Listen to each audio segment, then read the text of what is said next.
안녕하세요. 허재현 기자입니다. 오늘은요, 경향신문 편집국장 출신이었죠. 강기석 뉴스통신진흥회 이사장께서 자신의 페이스북에 최근에 그 검용 언론 기자님들 전상서라는 글을 올렸어요. 이 글이 좀 화제가 되고 있는데, 이 글에 대해서 제가 후배로서 우리 강기석 선배께 답장을 좀 드리고 싶어져서 이렇게 오늘의 방송 소재로 좀 삼아봤습니다. 관련한 글은 평화나무에 제가 기고를 이미 한 상태고요. 오늘 시사 바리스타를 통해서 우리 유튜브 구독자분들께 제가 어떤 글을 썼는지 좀 전해드리겠습니다. 강기석 뉴스통신진흥회 이사장은 글을 최근에 썼는데 혹시 못 보신 분들 있을까봐 제가 조금 정리해드리면, 뉴스타파랑 MBC가 윤석열 검찰총장 일가의 어떤 비위 의혹, 감추기 의혹, 수사 무마 의혹, 이런 것들을 지금 연일 터뜨리고 있는데, 기존에 이제 좀 기성 매체들이 좀 뭐랄까, 과거 이제 조국 사건에 비해서 연일 그 좀 뭐랄까, 이슈를 좀 쫓아가서 함께 보도하는 그런 모습이 좀 잘 형성이 안 됐었어요. 그래서 그런 것들을 좀 질타하는 글을 썼습니다. 약간의 요약을 해드리면, 아예 모든 언론사가 윤석열 일가에 관한 이야기는 더 이상 취재해서 보도할 가치가 없다고 판단하는 듯하다. 피가 끓지 않는가? 언론 자유를 사랑하는 언론계의 젊은 벗들이여. 이러면서 글을 쓰셨습니다. 네, 그러면서 우리 강기석 선배 기자께서는 뭐랄까, 그 언론사가 다른 언론사가 특종한 것을 좀 뒤치다꺼리 하는 것 같아서 쪽팔려서 이걸 안 하는 거냐? 그러지 말아라. 라면서 이제 과거에 이제 그 미국에서 있었던 일을 좀 후배들에게 좀 소개를 하셨습니다. 월남전 사건 여러분 기억하시죠? 70년대 초반에 이제 미국이 이제 월남전에서 계속 이제 패배하는 와중에서도 철수하고 있질 않았었어요. 그런데 당시 닉슨 행정부의 치명타를 먹였던 펜타곤 페이퍼 사건, 그것을 특종한 것이 원래는 뉴욕타임즈였는데, 이 뉴욕타임즈에 물을 먹은 워싱턴 포스트는 거기서 그냥 보도를 그친 게 아니라, 속상해하는 것이 아니라 오히려 워싱턴 포스트가 더 나서서 미국 연방 대법원으로부터 정부의 문서를 입수해가지고 이어서 폭로하는 어떤 그런 성과를 내곤 했었다. 그래서 다른 언론사에서 보도를 했다고 해서 창피해하거나 속상해하거나 그렇다고 해서 별거 아닌 것처럼 그런 기사를 어떤 뭉개지 말고, 젊은 벗들이요, 열심히 보도하자, 이런 글을 쓰셨습니다. 한겨레 신문의 젊은 벗들, 검찰 출입 선배 기자 칼럼 하나를 싣지 않았다고 편집국장 물러나라고 성명까지 발표했던 그대들 아닌가. 관심법이 뛰어난 경향신문 검찰 출입 유희곤 기자님, 당신이 그토록 애써서 대통령에 대한 충심 그대로라는 속마음까지 알아내서 단독 보도한 검찰청장 이야기 아닙니까? 한겨레 신문의 젊은 벗들이요, 왜 특별 취재팀을 구성해서 저 악취 진동하는 살아있는 검찰 권력과는 싸우지 않는가? 어용신문이 쪽팔린다더니 검용신문은 그리 좋은가? 이렇게 글을 쓰셨습니다. 참 여러 깨달음과 울림을 주는 그런 글이었는데요.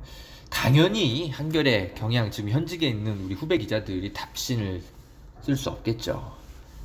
그러나 제가 좀 염치불구하고 우리 강기석 선배께 한번 답신을 한번 드려보겠습니다. 잠깐 커피물 좀 내리고 다시 오겠습니다. 안녕하십니까, 김용민입니다. 반갑습니다. 우리 허재현 기자를 제가 알게 된 지 10년이 넘었는데요. 뭐랄까요, 한겨레에서 처음 봤는데 한겨레 기자답지 않음에 제가 항상 여러 가지로 인상이 깊었습니다. 한겨레 기자답지 않음이라고 하는 것은 칭찬입니다. 달리 이야기해서 엘리트 식없고요.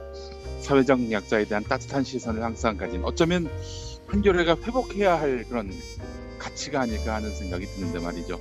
우리 허재현 기자가 참 어려운 과정들이 있었습니다만 이것이 더욱 허 기자를 단단하게 만들고 더 아래로 더 따뜻하게 만드는 그 어떤 과정이 아니었겠는가, 속성 과정이 아니었겠는가 생각이 듭니다. 리프액트 많이 사랑해 주시고, 또 우리 허재현 기자의 유튜브 방송 널리 많이 알려주시고, 구독해 주시고, 또한 알람 기능 반드시 클릭해 주셔서 허 기자가 좀 더 큰 스피커가 될 수 있도록 적극적으로 도와주십시오. 김용민님도 응원하겠습니다.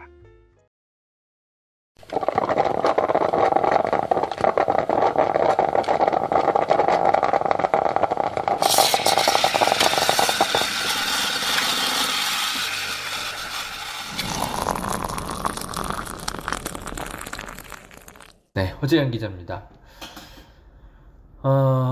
강기석 선배께, 사실 강기석 선배가 저라는 기자를 아실지는 모르겠어요. 한겨레 신문에서 제가 이제 근무하다가 그만 좀 큰 실수를 저질러서 책임지고 퇴사를 한 뒤에 2019년부터 저는 독립매체 리포 액트를 꾸려서 이런저런 기사를 쓰고 있어요. 저의 실수를 너그럽게 이해해주고 다시 기자로 뛸 기회를 준 우리 사회에 늘 감사한 마음으로 그렇게 지내고 있는 그런 흠결 많은 기자입니다. 그런데 저 같은 사람이 감히 한겨레 경향 후배들을 대신해서 강기석 선배께 답신을 드려도 되는지 잘 모르겠습니다. 허락해 주시겠죠, 그래도. 자, 여러분, 그리고 강기석 선배님, 저는 지금 이제 따지고 보면 올해 14년 차 기자입니다. 더 이상 어리지도 않고 나이가 많지도 않은 어떤 허리 연차 시기를 보내고 있는 그런 기자라고 볼 수 있는데, 그래서 그럴까요? 저는 진보 언론에 몸담고 있는 후배들의 생각도 이해가 되고요. 지금의 그들의 고민도 이해가 되고, 또 이렇게 강기석 선배처럼 진보 언론의 후배들, 질책하는 선배들의 생각도 함께 이해가 됩니다. 물론 제 결론은 가지고 있습니다. 우리 지금 후배들이 권력감시라는 어떤 저널리스트로서의 사명감이 너무 앞서서 현 시점에서 판단의 오류를 범하고 있다, 라는 것이 제 결론입니다. 동시에 그런 이제 기자로서의 순수함과 열정 폄훼하지 않고요. 저도 우리 검용 언론 전상서를 쓰신 강 선배처럼 윤석열 검찰총장의 장모 의혹 진보 언론들이 그냥 무시하고 넘어갈까봐 사실 걱정하고 있었습니다.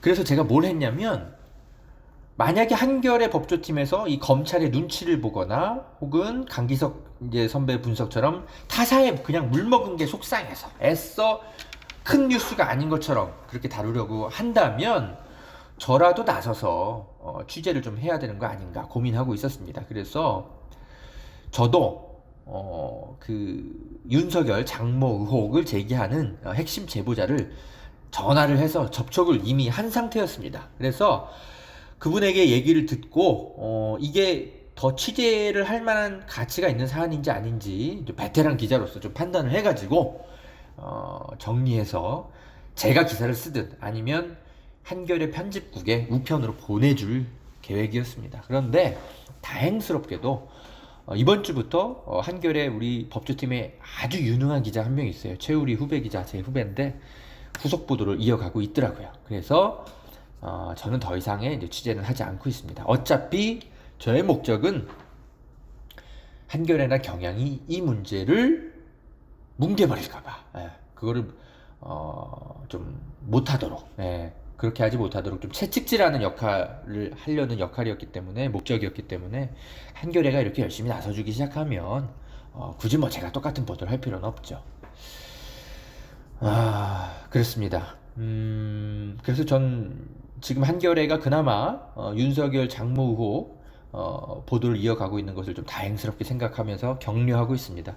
경향신문은 좀 이 사안을 어떻게 처리할지 좀 더 지켜볼 겁니다. 강기석 선배께 하고 싶은 얘기가 더 있는데요. 이 한겨레의 같은 그런 진보 언론에서 일하고 있는 동료, 선후배들 아직도 제가 뭐 이런저런 의사소통을 좀 하고 있습니다. 그런데 이 강기석 선배가 좀 하나 좀 알아주셨으면 하는 게 있어요. 이분들이 단순히 그냥 뭐 물 먹어서 속상해서 이런 것들을 보도를 안 하거나 뭐 이런 차원이라기보단 검찰을 출입하게 되면서 자기도 모르게 검찰의 시각에 빠져가지고 선한 괴물 기자가 되어가는, 검찰의 어떤 받아쓰기밖에 할 수 없는 그런 어떤 구조적인 한계에 놓여 있는 그런 법조 보도 구조 시장을 좀 함께 알아주셨으면 좋겠어요. 좀 그런 게 있습니다. 예, 이 사람들이 다 기레기라서 그런 게 아니에요. 예. 저 역시도 한겨레 근무할 때 기레기라는 평가 아주 외부에서 많이 들었던 기자입니다. 가난한 조중동 기자 뭐 이런 소리 들으면 저도 속으로 분통 터졌던 기간들이 있었고요. 왜 그러냐면 10년 넘는 기간 동안 제 그 홀쭉한, 그 배가 홀쭉한 월급 통장 볼 때마다 그래도 버텼던 거 하나는, 그래도 제가 우리 주변의 사회적 약자들의 목소리를 전하고 민주주의를 정착시키는데 기여한다는 그런 사명감 하나, 그걸로 버텼거든요. 그런데 우리 부모님께 제대로 효도 한번 못하고 그렇게 가난한 월급 통장을 갖다 드린 그것에 대한 대가가, 10년의 대가가 결국 기레기라는 평가인가. 저도 얼마나 속상해 했는지 모릅니다. 제가 결정적으로 또 기레기 평가에 어떤 정점을 찍었던 게 2018년 봄에 드루킹 사건 보도하면서였습니다. 예. 회사 선배가 기사 출고되기 전에 저한테 물어봤어요. 너 괜찮겠냐? 너 기레기 소리 또 들을 텐데 라고 묻더라고요. 저는 비록 마음은 가난할지언정 저널리스트로서의 사명감은 강했습니다. 그때도 1초도 고민 안 했습니다. 그걸 기자가 왜 걱정하냐, 필요 없다, 괜찮다. 선배, 내가 중요하게 생각하는 건 내가 취재한 게 얼마나 팩트에 가까운지, 그리고 내가 얼마나 교차 검증을 철저히 할 것인지, 이게 중요한 것이지 내가 욕먹는 게 뭐가 중요하냐. 보도합시다. 괜찮습니다. 저는요, 여러분, 선거판에 기웃거리면서 이 정치인들에게 선거 그 브로커 행위하는 그런 선거 상인들 같은 사람들이 있거든요. 이런 사람들, 이 우리 사회 민주주의를 발전을 저해하는 사람들이라고 저는 생각합니다. 이런 사람들은 여든 야든 가리지 않고 저는 색출해서 고발할 겁니다. 어쩌면 이런 것 때문에 어떤 분들은 제가 계속 기레기라고 비난하시겠죠. 저는 그러나 이게 기자의 사명이라고 생각합니다. 많은 우리 진보 언론 기자들이 저 같은 생각을 하고 일합니다. 예. 뭐 어떤 분들은 저한테 뭐 같이 편들어 주는 거냐라고 얘기하시는데 그런 게 아니에요. 예. 제가 왜 그들을 편들어 줍니까? 저는 그들의 어떤 법조 보도 시장의 문제점을 비판하고 너희들 선한 괴물 기자가 되어가지 마라, 이 표현 하나 썼다고 강희철 우리 법조 선배한테, 한겨레 선배한테 제가 지금 명예훼손 형사고소까지 당한 상태입니다. 제가 왜 그들을 옹호하겠습니까? 있는 그대로를 말씀드리는 겁니다. 여러분, 진보 언론 기자들 비록 오류를 범하고 있을지 몰라도 저널리스트로서의 사명감 저 못지않게 다들 갖고 그렇게들 일하고 있습니다. 그런데 이제 저는 이제 그분들이, 우리 후배들이 어떤 오류를 범하고 있는가에 대해서는 저는 얘기를 계속 해줘야 된다고 생각합니다. 권력 감시라는 사명감을 갖는 건 좋은데 청와대 감시에만 맞추고 있다는 거, 이 권력 감시를, 그게 바로 오류를 범하고 있다는 거죠. 우리가 촛불혁명으로 시민사회, 우리가 정권을 교체한 건 맞죠. 그런데 그 정권 교체가 정말 권력 교체로 연결되고 있는가, 더 치밀하게 분석해야 된다는 거죠. 어쩌면 문재인 정권은 아직 교체되지 않은 우리 사회 어떤 미시 권력, 예를 들어 검찰, 보수 언론, 재벌, 이런 데에 둘러싸여서 여전히 손발이 묶여 있는 게 있습니다. 그걸 함께 봐야 되는 거죠. 조국 전 법무장관이나 그의 가족들이 받고 있는 온갖 혐의들 법원에서 정당하게 판결되겠지만 그것과 별도로 우리가 몇 개월간 맞닥뜨려야 했던 이 조국 정국, 이 사건 자체는 분명히 개혁의 저항에서 문재인 정권을 흔들 기회만 엿보던 검찰 권력에 의해 조장된 사건이 아닌지 진보 언론 기자들은 함께 분석해야죠. 네.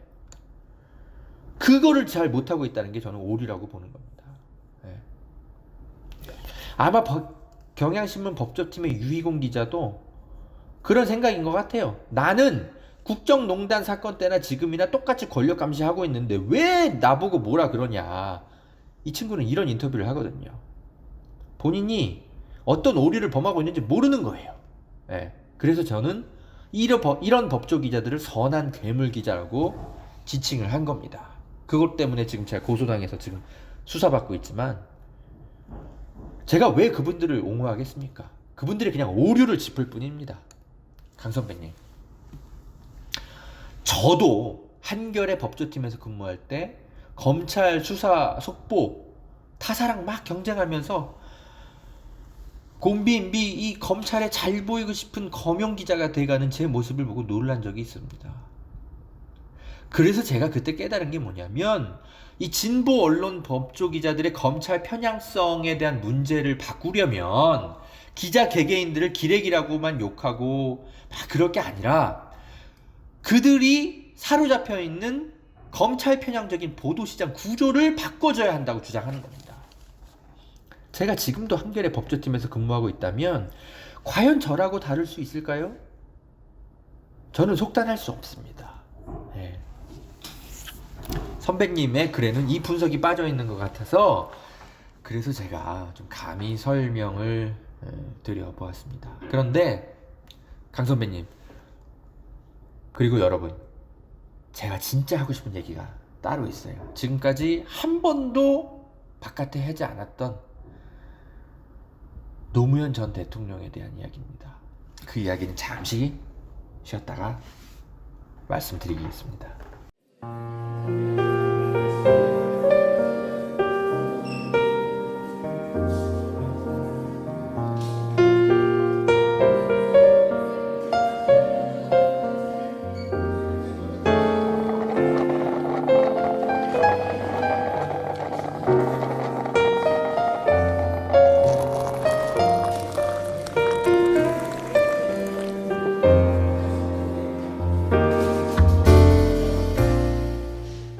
네, 허재현 기자입니다. 노무현 대통령께서 서거했을 때 그때 저도 정말 충격받았고요. 정말 복잡한 감정을 갖고 몇 개월을 보냈습니다. 그런데 그때 느꼈던 고민과 경험들을 한 번쯤은 우리 한겨레 후배들, 진보 언론 후배 기자들과 한번 나눠보고 싶었어요. 이 이야기를 선배들이 잘 해주지 않아가지고 이 친구들이 지금의 이 오류를 범하고 있는 것 같아요. 이 조국 정국에서. 자, 당시 저도 노무현 대통령이 서거했을 때 시민들 많이 만났습니다. 그분들 온갖 자신들의 그 슬픈 감정을 저에게 몸으로 토해냈습니다. 거리에서. 네. 그런데 솔직히 말하면 전 처음에 그 시민들의 그 울분과 목소리에 처음에는 공감을 잘 못했습니다. 왜냐하면 노무현 대통령이라고 해서 우리가 아끼던 노무현 대통령이라고 해서 그가 가지고 있었던 부패, 혐의에, 의혹에 눈 감아줘야 한다는 말인가? 그게 진보 언론 기자에게 우리 사회가 정말 바라는 거라는 거예요? 저는 고민했죠. 저가 한겨레 기자라는 이유만으로 대한문 앞에서 저를 부둥켜 안고 울던 시민들이 계셨어요. 저는 당연히 그분들을 꼭 껴안아주면서 함께 눈물을 흘리고 훔쳐주었지만 제 머릿속은 솔직히 복잡했습니다, 여러분. 그런데 시간이 갈수록 뭐 누가 설명해 주는 것도 아닌데 자연스럽게 깨닫게 되더라고요. 우리 사회의 권력 구조에 눈을 떠는 거죠. 노무현 전 대통령 주변에서 각종 의혹이 터져 나온 건 그 의혹 자체의 힘이 아니라 그 의혹을 꽃놀이패처럼 쥐고 암약하던 얼굴을 드러내지 않은 숨은 권력들이 그 의혹을 끄집어낸 거였구나. 그것을 깨닫게 됐습니다. 시민들이 표출하는 분노는 노무현이라는 대통령을 잃었다는 슬픔, 그리고 아직 우리 사회에 진짜 숨어있는 권력을 교체해내지 못해서 이런 비극이 벌어졌다는 자괴감, 이런 것들이 뒤엉킨 감정이라는 것을 서서히 깨닫게 됐습니다. 그러면서 자연스럽게 제가 봉하마을에 내려가게 됐어요. 그때 봉하마을을 지키고 있던 김경수 비서관, 대통령 비서관이셨죠. 노무현 대통령께서 걷던 봉하마을 인근에 산책길이 있다고 알려주시더라고요. 그 산책길을 혼자서 걷게 됐습니다. 그러면서 노무현 대통령에게 저는 말을 청했습니다. 혼자서 걸어가면서 대화를 했어요. 대통령님, 그간 정말 고생 많으셨습니다. 저는 당신의 비위를 쫓던 기자는 아니지만 당신과 관련해서 터져 나오는 여러 의혹들에 솔직히 불편함을 느끼던 기자였습니다. 당신의 죽음을 목도하고 가슴을 치고 있는 우리 시민들과 온전히 감정이입하기가 어려워서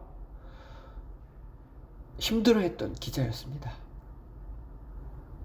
그런데요, 이제는 당신을 잃고 슬퍼하는 국민들의 마음에 공감하게 됐어요.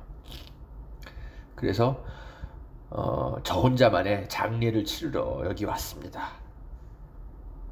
제 마음속에서 편하게 떠나십시오. 저는 결론을 내렸습니다. 대통령님, 당신께서 가졌던 허물, 물론 우리 사회가 평가하겠죠. 그러나 동시에 당신은 희생된 게 맞습니다. 제가 미처 몰랐던 검찰 권력이 당신을 죽였습니다. 우리 진보 언론 기자들이 검찰에 이용당한 것이었습니다. 당신 같은 비극을 우리 사회가 다시 겪지 않도록 이제 검찰 권력을 제가 감시하겠습니다. 제게 할 일을 주셔서 고맙습니다. 안녕히 가십시오. 그 당시에 혼잣말로 되뇌었던 기억들을 최대한 복원해서 여러분께 읽어드렸습니다. 그때만 생각하면 지금도 눈물이 나요. 여러분도 그러시죠? 제가 그때 겪었던 감정과 깨달음은, 그리고 노무현 대통령에게 청했던 혼잣말, 그런 것들을 우리 한겨레 후배 기자들에게 제가 제대로 전해주지 못하고 이렇게 퇴사하게 된 게 지금도 너무나 안타까워요. 어쩌면 우리 후배 기자들은 노무현 대통령 서거 때 벌어졌던 그 우리 참담했던 진보 언론들의 오류를 몸으로 부대끼면서 체험하지 못해서 잘 모르고 있을 거예요. 그러니까 조국 수사를 대하는 우리 한겨레 선배 기자들의 좀 어정쩡한 태도들, 조심스러운 태도가 권력의 눈치를 보는 거 아니냐, 이런 식으로 오해하고 이해가 안 되니까 비판 대자보를 붙인 거 아닌가 해요. 이게 다 제 책임인 것 같습니다. 왜냐하면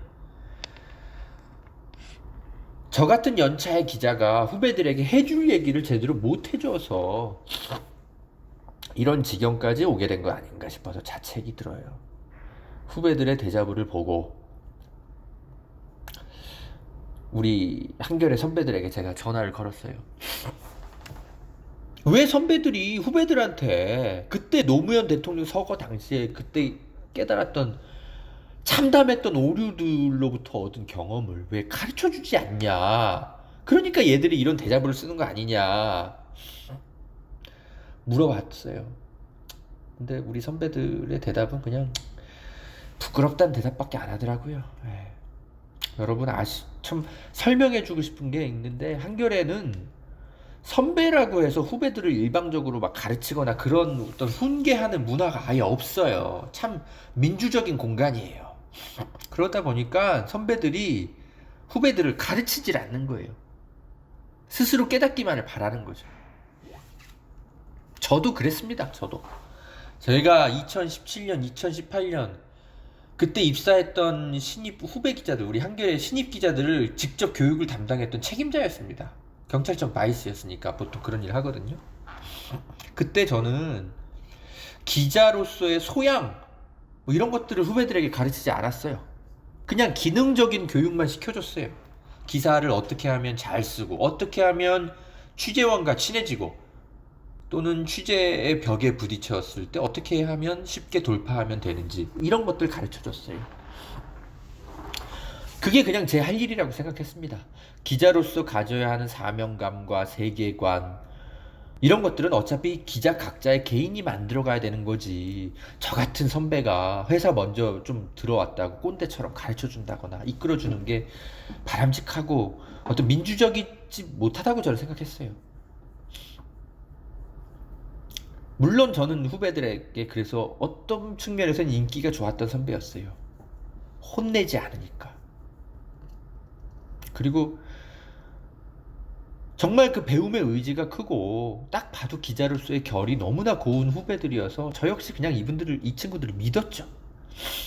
그런데 제가 후배들에게 정말 제가 지난 한겨레 10년 동안 다니면서 가장 크게 깨달았던 교훈, 그것을 어쩌면 안 가르쳐주고 퇴사한 게 지금 우리 후배들에게 이런 오류를 범하게 만든 원인이 된 것이 아닌가. 요즘 그런 고민이 듭니다. 노무현 대통령 서거 때 우리 한겨레 구성원들 정말 힘들어 했거든요. 그러면서